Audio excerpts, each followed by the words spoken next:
Hello বন্ধুরা, তোমরা সবাই কেমন আছো? আশা করি অনেক ভালো আছো। রিম্পাস ব্লগে একটা নতুন আইডিতে নতুন ব্লগে তোমাদের সবাইকে অনেক অনেক ভালোবাসা ও অভিনন্দন। তো তোমরা বন্ধুরা কেমন আছো? আশা করি অনেক ভালো আছো। আমরাও কিন্তু অনেকটাই ভালো আছি। তো এখন বাজে হচ্ছে ঘড়িতে দেখো প্রায় 8:30টার বেশি। তো এখন তোমাদেরকে কি বলবো, শুভ সন্ধ্যা বলবো না শুভরাত্রি বলবো বলো তো? এখন তোমাদের দাদাভাই কি করেছে জানো? এখন চিকেন নিয়ে এসছে। এখন হচ্ছে চিকেন রান্না করতে হবে। কেমন লাগে বলো তো? যত হুকুম তো তৈরি তো করতেই হবে। তো চলো এই রাত্রেবেলা গরম গরম ভাত ধোয়া ওটা আর হলো চিকেন এই রেসিপি তৈরি করি, তোমাদের সাথেও শেয়ার করবো। তো চলো সাথে থাকো, দেখতে থাকো। ভালো লাগলে লাইক কমেন্ট শেয়ার দেখো বন্ধুরা, চিকেনটা নিয়ে চলে এসেছে। এখন একটু পরিষ্কার করে নেওয়ার পালা। তো এটাকে একটু ভালো করে ধুয়ে পরিষ্কার করে নিয়ে মাখিয়ে নেব।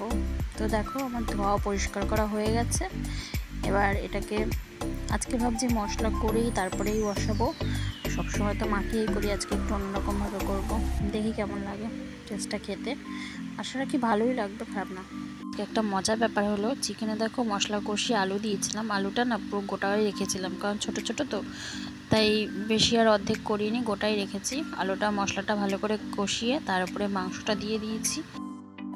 আর কি বলো তো বন্ধুরা, মাংস যত বেশি কষাবে, মাংসর গা থেকে যত তেল ছাড়বে, মশলা থেকে যত তেল ছাড়বে, তত কিন্তু টেস্ট বেশি। মাংসটা বেশ অনেকক্ষণ ধরেই ভালোভাবে কষিয়ে নিয়েছি। তো দেখো একদিকে মাংস বসিয়েছিলাম আর একদিকে গরম গরম ভাত ফুটছে। মানে গরম ভাত ধোয়া ওটা ভাত খাবে আর চিকেন খাবে। তো মাংসটা অনেকটাই কষে এসেছিলো। তারপর আমি একটু জল দিয়ে দিলাম। জল দিয়ে এবার নাড়িয়ে চাড়িয়ে একটু ফোটার পালা। একটু ভালো করে ফুটলেই আর কি একটু গরম মশলা দিয়ে দেবো। তার আগে বাদবাকি সবটাই দেওয়া হয়ে গেছে। তো এখন নামানোর আগে একটু গরম মশলা দিয়ে দিলাম। তো ফাইনালি আমার চিকেনটা রেডি হয়ে গেল। কেমন লাগলো বলো? ভালো লাগলে লাইক কমেন্ট করবে। আর হয়ে যখন গেছে খেতে কত, তো খাবারটা দিয়েও দিলাম, খেতেও বসে পড়েছে।